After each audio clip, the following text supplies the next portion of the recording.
Hi, this is Jamie from Harper Therapy. I'm here with Tony, and this month we are focused on couples and relationships, and we are going over the topic today of the hard conversation. having the hard conversations. Thank you for that.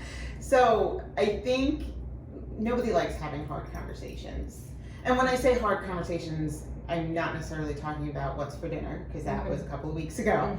When you need to, listen, money is a big deal in a lot of relationships. So if you're struggling to talk about that, or if your partner did something you don't like and you want to talk about how it made you feel, those are the hard conversations. That's the type of stuff that we're talking about, where you know, and you probably don't understand it, but you know that that conversation is going to elicit strong emotions from you, your partner, and probably both.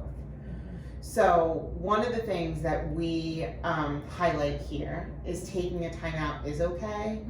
I know that there's this old story about not going to bed angry. Listen, go to bed. Rather than have a blowout. Yeah, because if you're tired, that's not going to help the conversation at all. So go to bed. It's okay. So I think calling a timeout and literally timing it, setting a timer on your phone, on the microwave, wherever, and saying, I need 10, 15 minutes to calm down. And I think it's really important. I encourage couples to make sure that they're very explicit in saying they're not walking out of the room, Right. and it's just understood I need a break, because that can also be seen as fleeing the scene of a crime. Yeah. But saying I need to take the time out, and you know what, Right. it might be 2 hours if it's a really hot topic. Yeah. But even knowing beforehand that you have a window, it's going to be at least 20 minutes, and expressing that clearly Right. to your partner so that it's not misinterpreted. Right. And they know that it's a priority that you're going to circle back to once you have contained or Right. Right. processed some things. So And let's say you set a timer for 15 minutes and that just wasn't enough time. That's okay, reset that timer. Or maybe at that point you say, listen, let's go to bed. Let's talk about it in the morning. I'm too heated. yes. I can't do it right now. That's okay. Because if you're trying to have a conversation when you are filled with emotions and rage and all types of stuff, I always say, it's like talking to a toddler throwing a tantrum. When a toddler's throwing a tantrum, you can't teach them a lesson. You can't tell them, no, it's not okay to bite when they're throwing a fit. Right. They're still gonna bite you. Yeah. You have to wait until they've calmed down so you can actually talk to their calm brain. Yeah, and if there are certain topics that always result in a very heated argument, or it's just you cannot find a resolution, that's an excellent time to come in. I will ask couples to table all historically difficult conversations for our time together, because we're trying to instill new habits and ways of relating to one another, and having a third party there to help navigate through and even help interpret some of the things that are being said. Yeah. Because a lot of the time when there's a pattern of misunderstanding, we hear people through a filter. And I'd say it's a literal misunderstanding. Like I might say, oh my God, it's beautiful outside. And my partner is hearing me say, oh, it's so gross.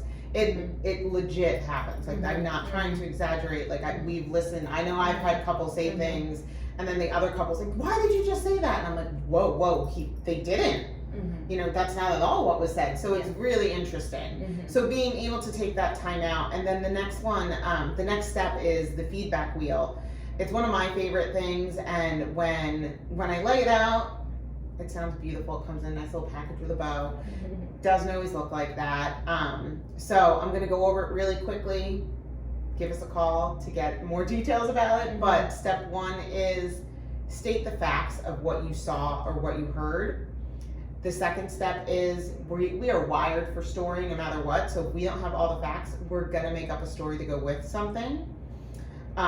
Step 3 is the emotions that you're feeling, and this is really hard for some people. So again, another good reason to come in and see us so that you can start to identify some of those emotions. And step 4 is, what would you like to see differently? What would you like to be done differently? So in a perfect world, this would look like, hey, you came home from work, you walked in the door, you didn't say hello, you went right to the couch and you're on the phone. The story I made, so that's the fact. The story I made up was, you're mad at me for leaving your drink in the car and it got hot and gross, whatever. And then oftentimes I know I spiral to really dark places where it's just not ending well for anyone. And, you know, where we're homeless under a bridge. Then the next part is the emotions. So this made me feel sad. This made me feel hurt. This made me feel alone. Next time when you come in, just let me know. Say hi and that you need a few minutes. So that's it wrapped up in a perfect bow. Those are all the steps, and that was super quick, and I don't expect anyone to be able to use this after watching this video one time. But it's also a jumping off point. So if you can recognize, hey, my spouse walked in and went right to their phone and on the couch and didn't say hello, and I felt something. That's a jumping off point for a conversation. You don't even need to get the rest. You just know the facts that this happened and you felt some kind of way. You don't know what the emotions were. You can't figure it out. You know, or maybe this happened and so you know you felt sad. Or hey, I felt, maybe you figured it out backwards. This is all just little points for you to kind of gather that then you can have the conversation later. And eventually you're able to put it all into the perfect package of the feedback wheel. And I think it's very helpful stating the facts rather than you were ignoring me. I mean, that's a fact, but when you walked in, you didn't look at me, you went and you sat down. I felt, and stating how you feel in the first person rather than you made me feel like I'm nothing is very different than I felt insignificant and unimportant to you. Very different communication there, and gonna have a very different response. Tone, facial expressions, all of that have all. Absolutely, because everybody feeds into that. So if you're looking for help on having those hard conversations and you're like, wow, that feedback wheel sounded awesome, but you went over it way too quickly, give us a call at Harper Therapy, 813-434-3639. Thanks, guys. Bye.